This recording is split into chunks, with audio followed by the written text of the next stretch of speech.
What's up, Festival Tales Hello. fam? We are back. I'm super excited. I'm nerding out over these new mic stands we got because As you should. I feel like an adult. It's like those things like I got a new broom and it's just way better. Yeah. But super excited. We're back. Another week, another episode. If you guys aren't familiar with us, we are a music festival, rave music, all music genre podcast. And the main thing we do is we tell anonymously submitted stories that people write into us. We read them and we react to them. But we do some other things as well. We got more in the pipeline for us as well. Some fun things for festival goers. And we'll share our own experiences. And we still plan to have that Patreon. I think we'll shoot for the new year for that. We'll get more situated here. We've had some crazy months with, moving and getting here and then traveling and then just... and the hustle and grind. The hustle and grind of life as a young millennial in a horrible economy. But that's a whole nother podcast. Anyways, I'm super excited for today. Before we get into our story, we have to share this. This is just too funny. So yesterday, you didn't wake up for a while. No. You slept in, which is fine. Yeah. And I sleep in too. It's no worries. But what is so funny about that is how you came out of the room and you go, "Did you turn my alarm off today?" And I looked at you in utter shock. I'm like, "What do you mean? Did I turn your alarm off?" You're like, "Well, it didn't go. I just woke up super late." And I go, and your assumption is that I walked into your room and turned your alarm off. It was the only logical explanation in my head. Well, what's crazy? So I've slept through alarms. I've turned alarms off in my sleep. What was kind of crazy about this is my phone was turned off. It didn't die. It was completely turned off. So that's why I thought, oh, maybe my alarm went off so much that he came in and just turned I think my door was like open too. So I was like, that's not out of the realm of possibility. But I was like, that's kind of weird, that he'd go to like turning my phone off. It would be so weird. As opposed to like waking me. Yeah, that's why I was like, this is such a weird thing to do. But I don't think you did it. But that's why it made me laugh. Sorry, because I was like, you think I went into your room, turned off your alarm and your phone, and then just let you sleep? Like, it's like, yeah. I'm picturing like you had like this important meeting to go to, and I was just like, she could sleep. Like, I've never done that before. I've never turned my phone off in my sleep.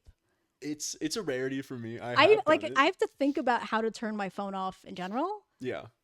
Like, oh wait, which button is it? Like, they're on like perpetually on. It's like, it's something you have to like, I don't know. Like, I don't turn my phone off that much. It's like, I feel like it's something I need brain power for. Like tapping my phone, I could just do that in my sleep, but completely like pressing the button, waiting, and then swiping to turn it off.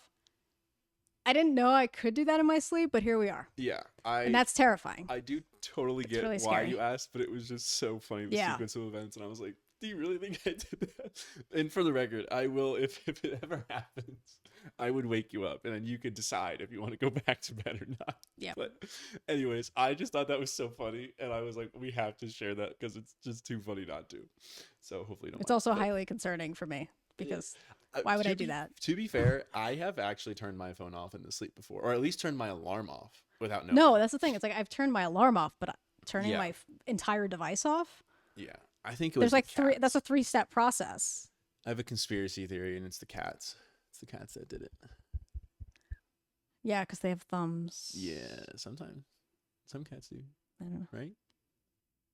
Some of them do. Yeah. Those, they're like, there's a name for them. Oh, I'm butchering it. They're in Key West. There's a lot of them in Key West. A lot of thumbed cats. But all right, I digress. We will move on to the story, which is what people are tuning in for, the actual rave festival stuff. But we want to be a little more personable around here, so we had to share some details. We have personality. We do have personalities. They're out today, not. That's for sure. Believe it or not. All right, we are. Quick announcement too. We are in need of stories. We want you guys, the listeners, to submit your stories so that you listen and get to hear your stories be read on the podcast. We are going to pull some more from Reddit and stuff as we go. But if you can send in your stories, we do check it. So please send them in. We appreciate it. We need new stories. But this one's from Reddit. It's a recent one from this past weekend at Dream State. Ooh. But title is Dude, ... Now I get why y'all go to these events so much. Haha. Which is funny because I feel like this is everyone's first time going to an event. So, story goes. Yeah. Last weekend I went to Dream State, which was my first rave/festival type of event, and I had so much fun. Even though I felt that I didn't get the full experience, like talk with more people, explore more of the location, and dance with more people. However, overall I had a fun time, and I'm hoping that I can eventually get a more complete experience in the future when I go to another event. Oh, we got him. Hook, line, sinker. Hook, line, and sinker. The night I attended was probably one of the best nights of the year for me. The vibe was just great, and I hope I can experience it again. Thankful that my friends and earlier posts on this subreddit motivated me to try something new. I love that. Short and sweet. That's but really nice. A lot to unpack here because... Yeah. No, I love that. One, I love that for you, my guy. Hope you hear this. You're amazing. Welcome. Welcome to the community. Yeah. Hopefully you continue to have great experiences. I can talk for myself. I actually don't know much about your first festival experience, but my first festival experience was I think just go right into it. 10 years ago. Hard time. I here. was 15. That's insane. So forget my story. Let's dive into yours. 15. 15. Tell us the story of how you decided to go, because there is a deciding to go, I'm going to go to this event. In mine, they're all different. Everyone's has one where they, in college, everyone's just going, they decide to go. Sometimes it's different where you just go on a whim. You have no idea what to expect. Sometimes you have heard the music and you kind of know what to expect. Give us the rundown of how, how does it go from I'm not going to anything to now I'm going? Well, my first festival was Gov Ball in New York City when it was really, really good. They moved it from Randall's Island, and I went I think I went last year actually. And I kind of like the Randall's Island location better, if I'm going to be honest. But I went when I was a sophomore in high school, I believe. That's crazy. Okay. Or no. I think I was a junior. So I was either 15 or 16. And I remember the year before, a ton of my friends went because I went to an arts high school in New York. So if there was a music festival or a show, chances were that half my high school was there. But I remember the year before, a ton of people went to this music festival, and the lineup was crazy because Gov Ball, their lineups are still good. I think I must be honest. I think that there's a lot of newer pop music going on the lineup.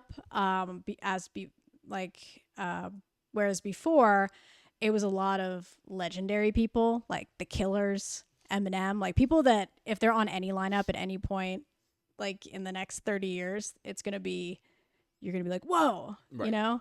So nostalgia. yeah. So, Gov Ball was really pulling its weight there for a few years, and I happened to go those few years.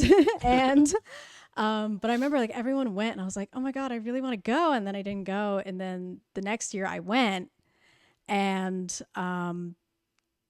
it was very interesting and weird. It's an interesting one because you had to take a boat there, or at least I took a boat there. You could also take a bridge, but it was on an island. I did the bridge for Izu. I remember that. That was not fun. Yeah. Yeah. Would have rather taken a boat. Yeah. So you went through security on a dock in middle Manhattan, and then you got on a boat and they dropped you off on an island, and it was so sick. And Izu was still there. Yeah. Still there. It was there. It was the same place that Izu was, and now they're both gone, and I don't know what they're doing there, but that is a sick location for a festival. EDC New York. No, I'm kidding. That please, also didn't happen. Please, can we bring that back and put it on an island? But I went, it was a mixed genre festival. And I think the Strokes were there. Okay. And I love the Strokes. I have a Strokes tattoo. I love the Strokes so much. And at the time, I really loved the Strokes because I was really into indie music. And yeah, I went with a bunch of my friends and I didn't really know how to dress or what to do, but I was like, this is so cool that I could go to 10 concerts in one day. This is awesome. You just brought up like the funniest thing in my head is all of like the first time festival outfits that we have, I'm sure are just like looking back, you're like, oh my God, I can't believe I did that.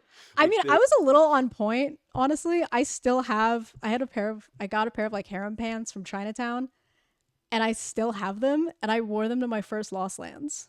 Okay, not bad actually. Then, So I actually kind of was like cooking there. I remember like I went on like a whim, but like my first few raves outfits are a little like I could like like what I wear now. I wear like a regular shirt and a hat, like, but before it was like that's a new guy, that's a new raver. Yeah, very distinctly like tie-dye shirt, tie-dye cut-off tank with like a bucket hat. Oh my Lord. Oh, I gotta find the pictures if I can. Yeah, that'd be so funny to put up there. Yeah. Overlay it with this. Yeah, they're funny. Yeah. That's a big thing though when your first raves, and then it kind of like you evolve into like newer outfits. That might have to be a topic for a podcast down the road. Evolution. The evolution of outfits. Outfit evolution. Where you go from like tie dye, what you see on Pinterest, or what you think you should wear. Keep recording. I gotta get the charger. Keep going. Okay. It's just like suck the battery away. Oh my Lord. Yeah, we should definitely do something about.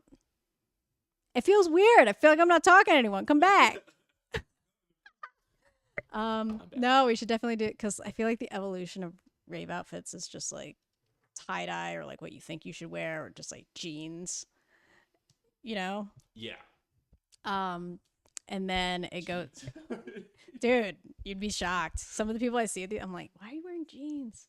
And then you go to like, I don't know, like Flower Child vibes. And then you go to complete hippie. And then you go to jerseys and merch because you're like a merch head. And then eventually you just wear all black and kind of look like Sarah Landry or like the male non-binary version of that. Whatever you like, you basically look like you hang out with Sarah Landry 24/7. And then it turns into I'm wearing sweatpants. Yes. But it's still black. They're black sweatpants. Nailed it.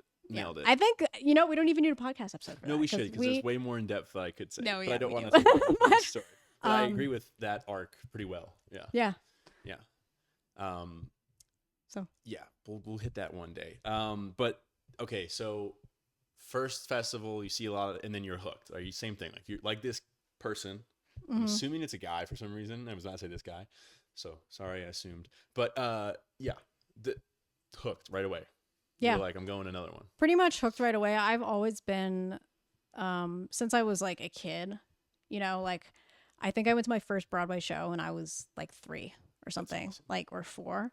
So I've always been just super obsessed with live music, live entertainment. And then I went to my first concert when I was like 10 or 11 in LA.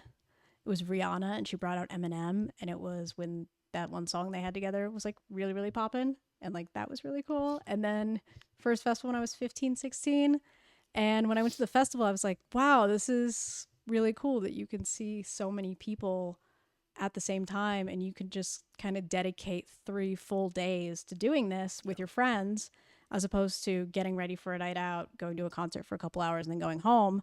You really I think it was kind of immersing myself in that for days on end. That kind of hooked me. Yeah. Because I was hanging out with the same people really, and like people that I've hung out with after school, like I've gone to their house, we've hung out, we text, we call each, you know what I mean? But it was spending like full days with people that I've known forever, like more time with them than I ever have. And some of the people I went with, I had known for, at least one of them I'd known for my entire life, right? Like I went to elementary school with them, and it was just really cool to spend that much time with people, but also, I mean, as a 15, 16-year-old, I obviously wasn't, Had a lot of but freedom I didn't have a lot of, yeah. And it was like, I had a lot of freedom, but it's also, I don't make a lot of money. Yeah. I didn't have a lot of money, and I was able to invest in this and see so many artists that I wanted to see. I'd actually be really interested to see what that lineup is. Because I remember the Strokes being there. I remember deadmau5 being there. But I don't quite frankly. Oh, and Rat-a-tat was there. And at the time you might not know who Rat-a-tat is. You might not know who Rat-a-tat is, but I was a big fan of Rat-a-tat back then. And I was like, and Flume was there too. When Flume was it was after the album Flume came out. Yeah, so prime. Whoa. Prime time. Prime Flume. Prime time. That was crazy. And I was like, this is the best. Like, I could see the Strokes and Flume in the same place. Yeah. In the same day. So it was a multi-genre festival. Yeah. Yeah, those are also different than like just a rave one, because it can bring in it could just bring in people that are like, oh, I want to go see the Strokes, and then they're like, oh wait, this is a cool DJ, and now I like dubstep. Like it kind of mashes those things together, which is also cool. Now, okay, real quick side bit. What was your first exclusively EDM festival though? Oh, exclusively EDM. Because I will say, and not discrediting anyone's first festival if it's multi-genre, but there is a big difference in my opinion than the two, because like, again, you could go to a multi-genre because you see an artist you like on the lineup. Oh, the Killers are going to be there. Oh, Post Malone's going to be there. And you go and you see them and you have a great time. They were both at GovFull. That's the following years. Too. Yeah. But then like, I went like, again, I went to a EDM festival for my first, not my first festival, but my first rave, whatever, EDM festival. And I didn't know anyone on the lineup. You know what I mean? Like, so that's like another level where I'm going somewhere and I don't know what to expect. Yeah, I think my first full like single genre EDM one, I think it actually may have been Snowda in Minneapolis at the Armory. Okay. It's a New Year's Eve festival. I don't know if they still do it on New Year's Eve. I saw that they are still doing it. It's 2 days, but a lot of my friends were going. A lot of my friends, when I lived in Minnesota, they kind of got me more into EDM. Like, they would take me to Skyway, which is both a lot of fun, but also one of the sketchiest places on earth. And I don't know how to describe that. It's an interesting place. But that's one of the first places I went to rave, and a lot of my friends would go there. And then they were all going to Snowda. And I don't know how they were able to get me in, but I don't think I had to pay. And I was like, yeah, I'll go. And Marshmello was headlining. I'm like, oh, I know Marshmello. Yeah. Yeah. And so I went to that, and I had been going to raves before that, in Detroit a little bit, but not really. And then I moved to Minnesota and went to Snowda. And that was that lineup was fully EDM. Skrillex was there. That was the first time I actually ever got to touch Skrillex, because he like jumped into the crowd.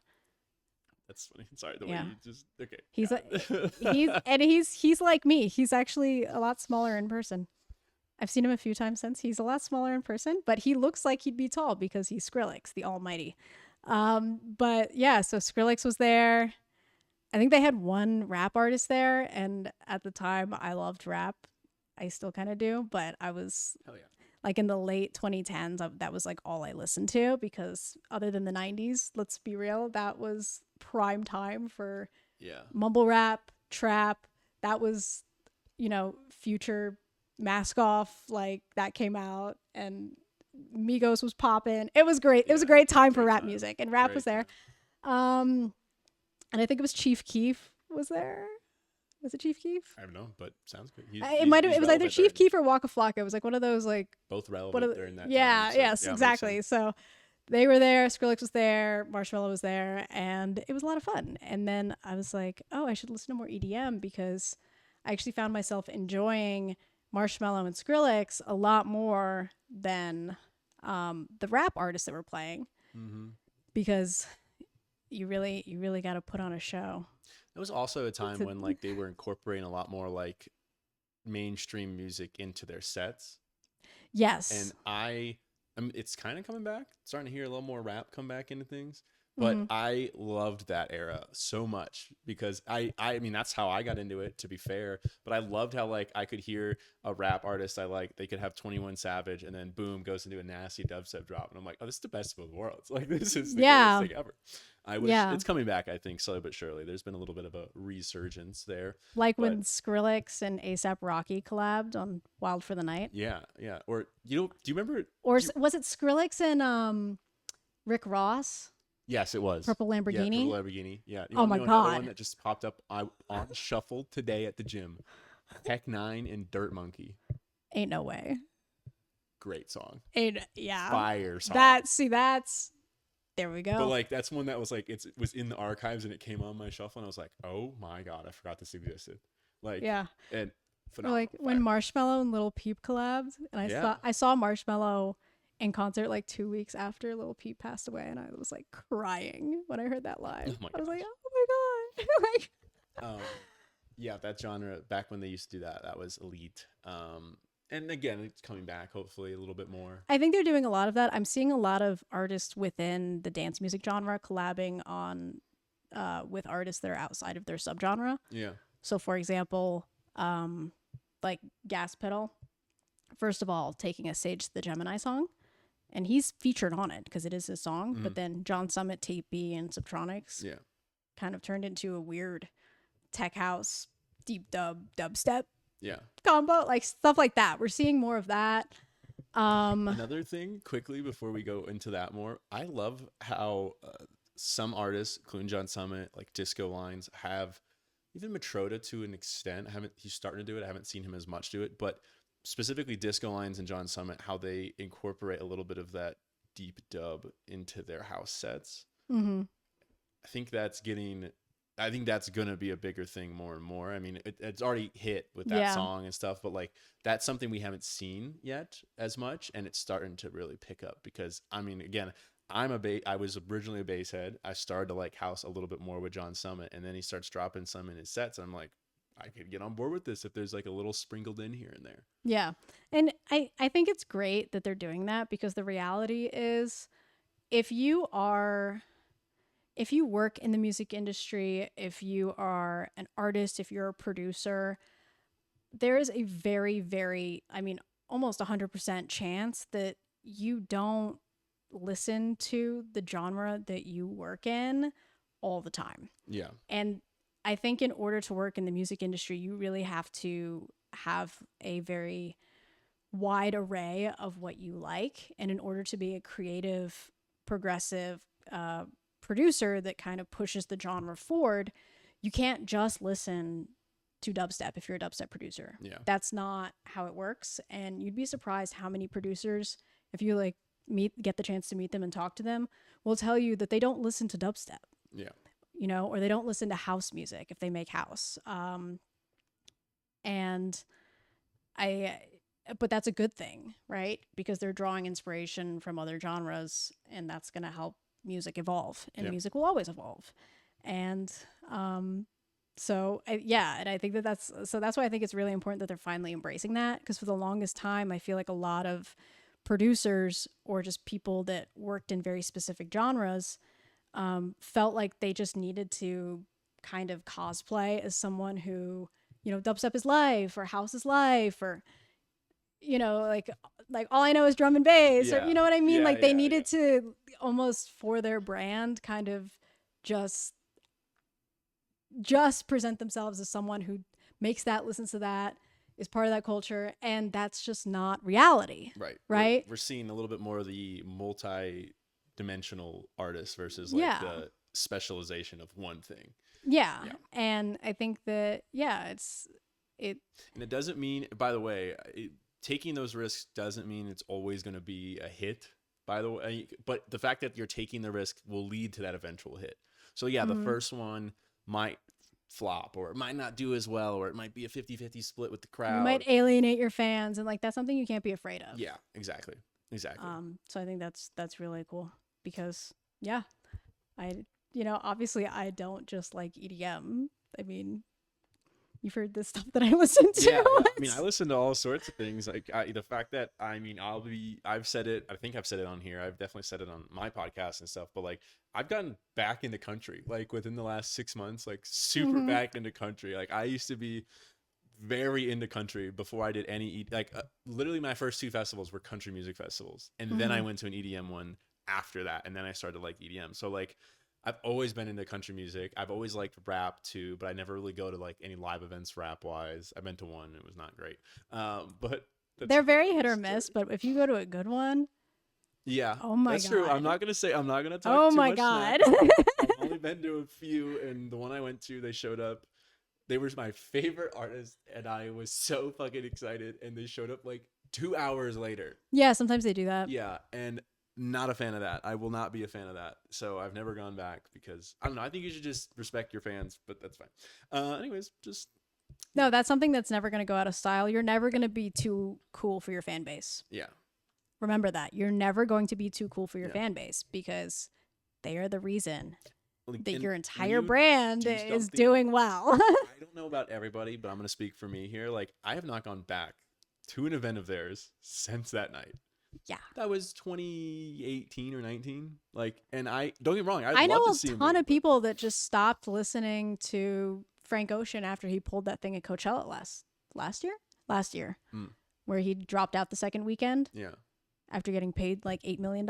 Yeah. A lot of people stopped listening to him after that because they're like, if you needed to not play the show, then you probably should have said that. Yeah. Before you, did a weird lip singing thing for 20 minutes and then pulled out the second weekend. Yeah, just all around. Anyway, for $8 million, like crazy. It's not something like that for any artist. Obviously, there's factors that we are acceptable, mental health, yada yada. But like when you just take care of your mental health, but also don't take on more than you can chew. Yeah. Know your limits, and if you don't know them, find someone who will help you figure them out. Yes. That's my take. Yeah, 100%. I'm very quick to tell people no. Like, you will not be able to contact me for the next week. Yeah. Mental health, right? Yeah. And it's not an excuse. It's me just saying, like, I can do this at a very low level. Or you can push have me at full through. Capacity. Or you can have me at full capacity when I take care of myself. Like, do you want me to go crazy, or do you want to work together? Like, you know what I mean? So yeah, no. Anyway, I digress. What is your first festival? Oh yes, back to the stories. Circling back. No, I love it. I love that we have our tangents. Well, my first festival was country music festivals, which one? I went to Tortuga Music Festival. Was okay. My first festival, which awesome event. It's 3 days country music on the beach in Fort Lauderdale. So it's not like super hick and country because it is on the beach in Fort Lauderdale, but it is country music and it could get rowdy in that sense. Phenomenal lineup. Luke Bryan was day 1. Oh. Chris Stapleton closed out day 2. Oh. And Kenny Chesney closed out day 3. And day 3, that's pretty stacked. Not only that, day 3 was Alan Jackson into Kenny Chesney. So you went like old Alan. Do you know who Alan Jackson is? I don't. Actually. Alan Jackson is probably the biggest country star from like the probably 90s, late 80s, early 90s. Huge, amazing country music songs. Chattahoochee is like his biggest one. I'll play it for you after. You'll laugh. It's hysterical. Okay. But so he's very big. So he was older. He wasn't like up there like moving around and stuff. But like a lot of big hits. Everyone's super into him. And then Kenny Chesney comes on after, and Kenny Chesney is huge and also like perfect beach vibe, like perfect beach country vibe. So amazing there. The next one I went to, it's funny enough, it was like 2 weeks. It was like I went to this country music festival, and then I went to my first EDM festival. So I went to this one country music festival called Country Thunder. And they kind of are like a breakaway in a sense where like they do multiple Country Thunders around the country. There's like 5 of them. But I went to the one in Wisconsin. They clear out a cow pasture, put up a stage, put up camping everywhere, and that's what you can do. I was with my family near the festival, and I was like, let me go one day. And we drove, and we went the day after it poured raining. So we went, and it was mud up to our knees in some places. Oh my Lord. We did not have boots. We had tennis shoes. People were belly flopping into the mud. This was full rowdy country festival. Like, I love people that. were going crazy. After the festival ended, we met some people, and they were like, why don't you come hang? Like, we know you're leaving, but like, come hang out, like, you know, just at the campsite and stuff. To this day, one of the craziest, like, rowdiest nights I've ever witnessed. Like, because I was sober, we had to drive home, so I'm like just witnessing these country people they're like setting couches on fire. They're blowing up couches. They're blowing up porta potties. Wow. I'm like, what the fuck is going on? It was crazy. So fun time for sure. That was the last country festival I went to. I just haven't been to one in a while. Not opposed to going. And then I went to my first EDM festival. Now, again, talking about like the difference in like multi-genre to EDM festival, I had no idea what to expect. I had listened to some EDM, like I liked some Skrillex, some dubstep, but like I had never like looked anything up on YouTube, never like had no idea what I was getting into. Yeah. Went on a whim. It was summer semester back home for college. Had the day off from work, and my buddy and I went to lunch, and it like came up at lunch, and I was like, what if we went today? Like, the festival's happening in Tampa. And he was like, I've never been. I was like, me neither. Like, what if we just go? And he's like, well, I have homework. And I was like, oh yeah, me too. I have a bunch of shit I have to do. And we got back to our house. I remember like we were writing, and we both looked at each other. We're like, let's do like an hour and get this done and see where we're at. And I was like, done. And we just like grinded for an hour, got everything we needed to get done. And we're like, let's send it. Like, let's find tickets and go. Spent an hour looking for tickets, didn't find any. And I was like, well, look, let's just drive. Okay, actually, this is so bad to say, but we did. But at first, we were like, we could sneak in probably. Like, let's try it. Please don't do that. Don't do that. And we also were like, let's go. But also like, well, let's go over there. Maybe someone's selling tickets. Again, had no idea how it worked. Like thinking like, literally thinking like scalpers are out there like tickets, like not how it goes at all. But we go.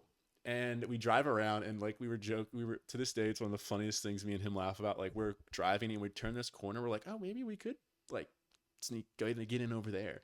And we like turn this corner, and there's like 20 cops, and like 10 of them were on horses or something. And we immediately just look at each other and we're like, they have horses. We cannot get. Yeah, why are horses scarier? I don't know. We just pictured like them charging after us. Is it like a beast? Yeah. It's because there's like a beast, something, a cop on a beast. Like something about it. Or something? It's like, I don't know. It's just like ancient, like battle. I don't know. It's just something like that. We're just like, yeah, we can't do this. They have horses. Like that was it's like modern day like knights. Yes. Like or something. Like perfect description of cops and horses. So we saw the horses and we just were like, we'll find tickets. We find tickets. We paid someone like $60 to go in. Got bands. They worked. Thank God. Didn't even think about it at the time that they wouldn't work. Thank God. Yeah, that could have been bad. Get in, find our friends, have an amazing night. And then who did we see? For a first lineup, pretty decent, especially because I love the melodic stuff. Obviously, maybe this is the reason I love melodic stuff. But we saw Yellow Claw when they were big. Oh my God. Yellow Claw was like the first show I saw at Skyway, or like the first like rave I went to. That was interesting. So good. But good. Bring back Yellow Claw. Yellow Claw should come back. Do you know their tech house alias? What is their tech house alias? Oh my God, they're so good. They're called Euro Trash. Oh, I know Euro Trash. Yeah, yes, I knew them. Yes, I knew this. No, you're good. I didn't know that till like this year.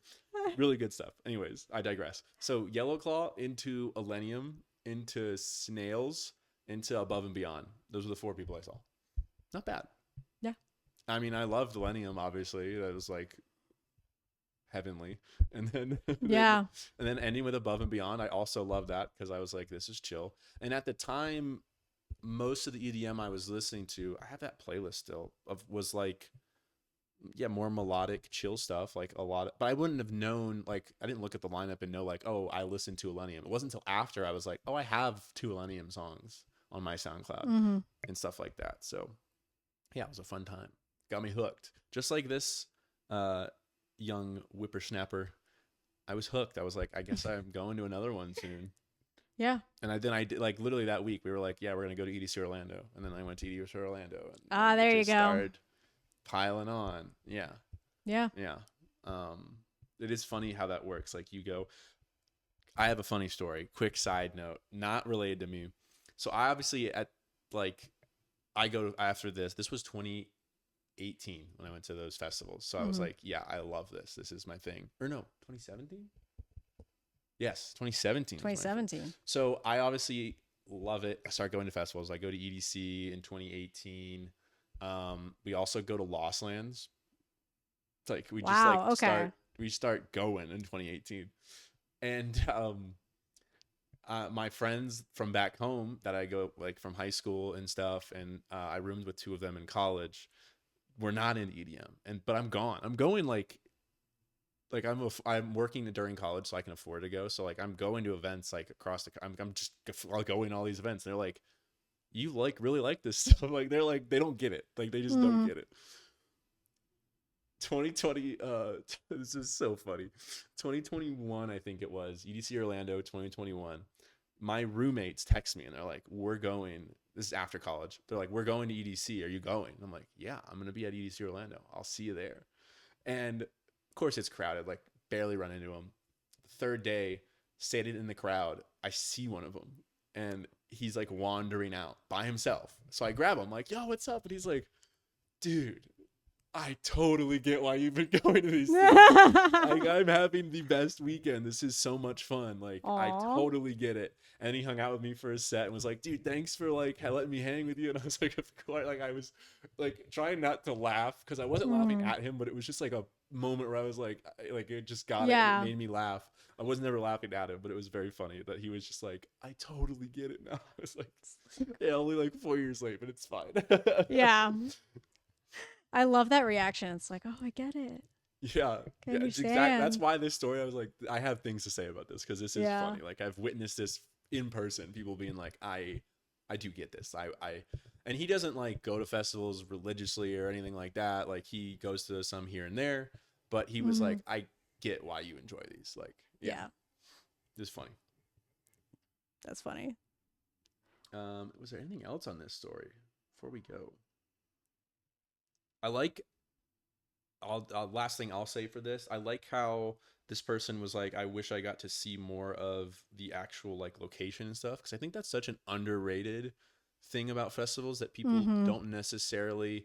Obviously, we are there for the music, and it's a big part of it, but some of the best times I've had at festivals is just like exploring the festival grounds, and it does depend on the festival. Some are better for that than others, but still, like, even EDC Orlando, they had a lot of cool things outside of just the stages this year that were not always there, or they made them better.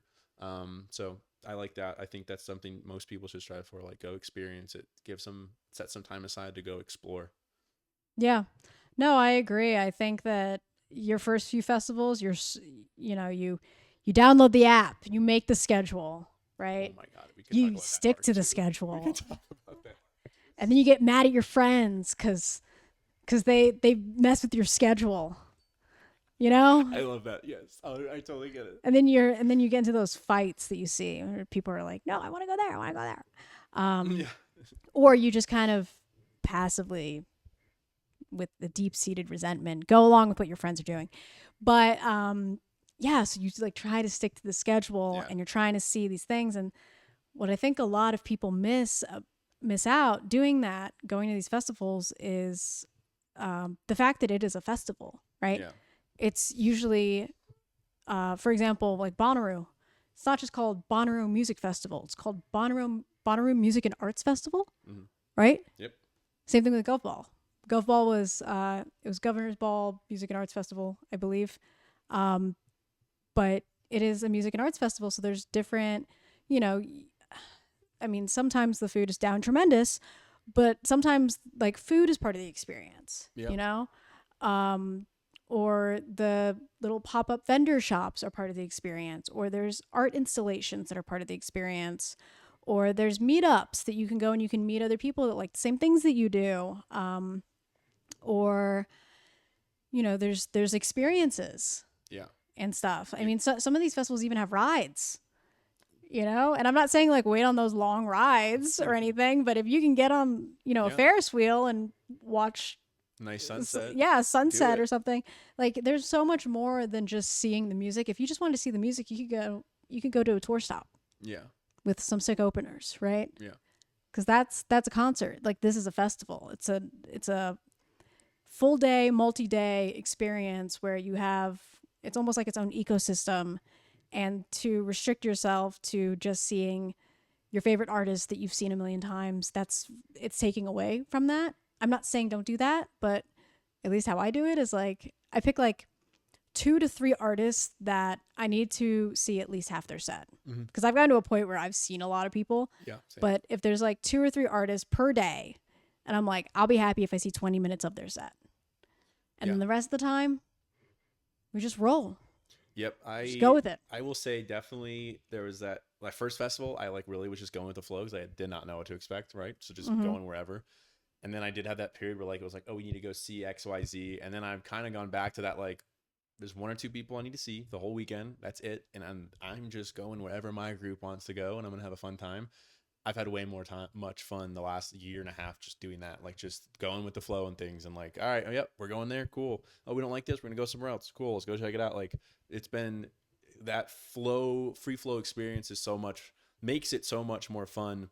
Because like life can get very rigid. Like I have to go to my job, I have to go to dinner, I have to go see my parent. Like you can. Yeah, why would you make festivals like that for yourself? Yes, exactly. Make festivals something completely different and just enjoy it and have fun. And wherever you end up, you end up. So yeah.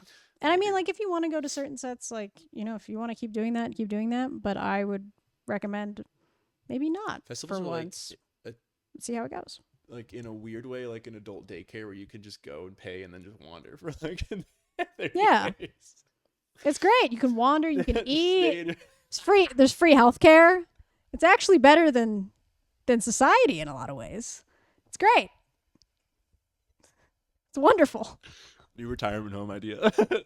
We can end the podcast on that. That was great. We gotta end it there. That was too good. All right. Thanks for the story. Submit your own stories. Like, subscribe to the podcast. We greatly appreciate you guys. Bye, everybody. Bye.